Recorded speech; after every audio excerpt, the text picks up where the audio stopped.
强势的妻子压迫老实丈夫25年，对公公婆婆出言不逊，当众吵架，对孩子丈夫更是又打又骂。忍气吞声的丈夫从打不还手、骂不还口，到现在忍无可忍，真正要离婚的，如今却是男子。大家动动您发财的小手，点赞加关注支持一下，祝您平安喜乐，好运连连，心想事成，美梦成真。接着我们一起看看嘉宾老师是怎么说的。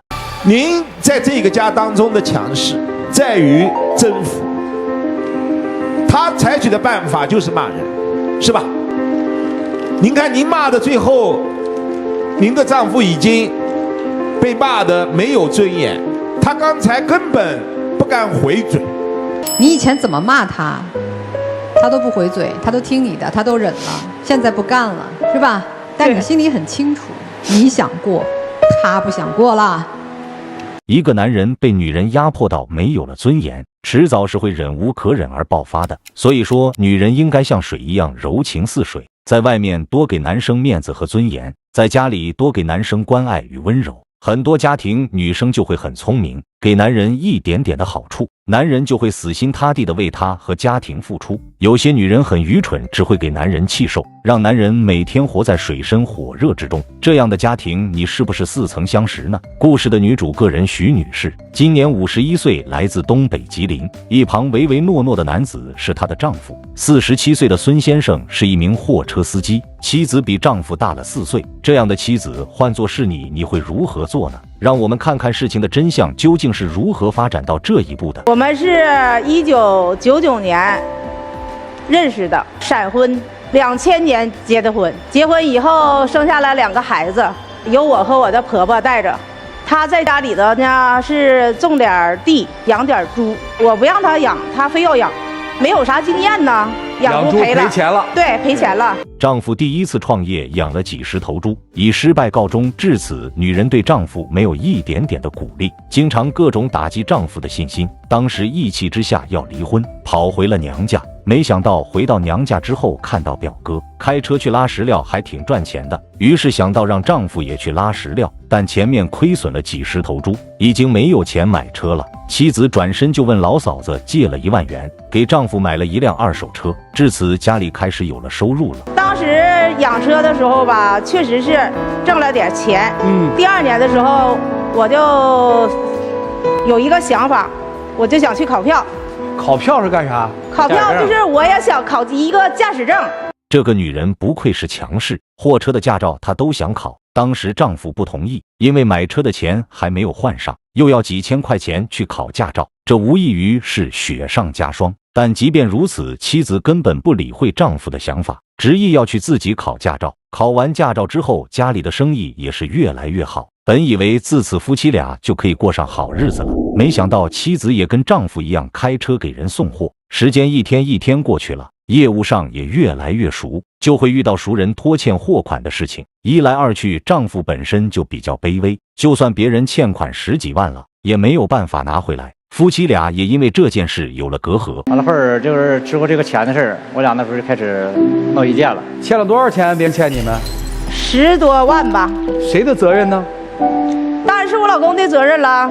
这件事上面确实应该听妻子的，即使妻子非常的强势，但做生意给人送货必须要拿到货款，否则不仅仅对不起自己的辛苦，更让家人也跟着一起喝西北风。一手交钱，一手交货是天经地义的，不应该为了所谓的面子而放弃了本该就属于自己的。因为社会上的人不是谁都想我们自己一样那么的心善，有很多无奸不商的生意人。妻子知道这些事情之后，成功的把15万给追了回来，只剩下2万左右的钱还没有办法追回。这件事情足以看出妻子的强势，但也恰恰是这种强势让夫妻之间的感情出了问题。社会中很多这样的老实男人会被欺负，而男子不仅仅被外面的客户欺负，在家里也被老婆欺负，这究竟是怎么一回事呢？此时赵川看不下去了，问道：男子，你老婆在家里是不是特别厉害？很强势的一个人。很强势是吧？她是不是经常当众会呲楞您啊？那是常见啊，常见啊。除了呲楞您，她在家里还呲楞谁啊？要是爹妈呢？爹妈有时候反正咋说呢，生气了他也说，但是说的好像照我们应该能轻一点，就这意思。哦，也就是他其实是一家之主是吧？对，想呲楞谁就呲楞谁是吧？啊，对。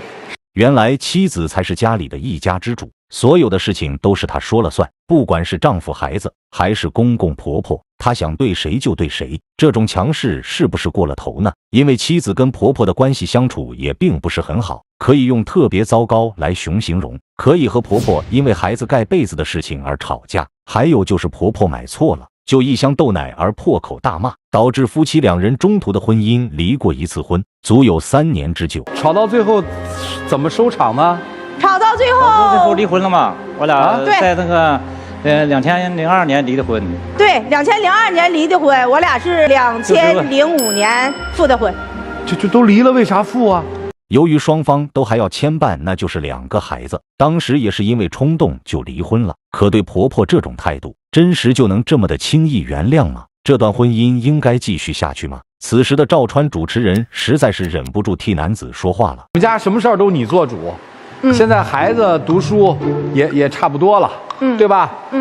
外债也要的差不多了，对吧？对，这老公又是你说又人品好，公公婆婆人也不错，功劳又大，您今天跑来干嘛呀？赵川嘴脸幽默风趣的言辞，把女主人公给逗笑了。很明显，徐女士是来台上讲述她从养猪到考驾照，然后现在家里拥有几台车的发家史的。对丈夫的言辞完全看不到爱和体贴，强势的口吻和犀利的言辞，像一把无形的剑，一次次的刺向了丈夫。此时，赵川真正的问到了徐女士心里的想法。今天来把心灵的小窗口给她修整好，是这意思吗？不想修整了，想离婚。就不要他了。我的脾气不咋好，实话实说吧，他也接受不了。我俩来的时候也商量了，就是说，我说如果要是说的你接受不了的情况下呢，咱俩把这个心里的委屈呢都说一说。哦，徐女士是来台上述说委屈的，她觉得丈夫拖了她的后腿，为了家庭全情付出。虽然老公老师还品还算可以，公婆对自己也照顾有加，但生活还是不能如她的愿，并且现在是孙先生不想一忍再忍了，已经忍受了25年了，如今孩子都已经长大成人了，也该有自己的生活了，不想处处都听妻子的管控，那这段婚姻还能否继续下去呢？我们一起听听嘉宾老师的见解。首先点评的是于伯宏老师。您在这个家当中的强势在于征服，他采取的办法就是骂人，是吧？您看您骂的最后，您的丈夫已经被骂得没有尊严，他刚才根本不敢回嘴。于伯宏老师说出了男人的心声，即使妻子是全心全意的为家庭付出，但是他咄咄逼人的语气和犀利扎心的话语，让这个家没有了家的温暖。说到这里，又想起了涂磊老师的一句话：家是讲爱的地方，不是讲理的地方。这句话对应孙先生真的是太贴切了。孙先生需要妻子的爱，而不是一而再再而三的去压榨去诋毁丈夫，需要的是认可和关心，只有这样这个家庭才能幸福的走下去。而作为一个女人，让家里的所有人，包括公公婆婆、孩子、丈夫都害怕你的时候，这可能并不是一件好的事情。所以男人被逼到这个份上，你说离婚可能对他也是一种解脱。接着是曲伟老师的见解。丈夫的态度决定了妻子的脾气，妻子脾气越大，丈夫的态度就是越冷漠，这是导致妻子强势的最终核心的原因。被老婆的认可，他开心呐，总是说他的不是，他就真的对你的态度是冷漠了。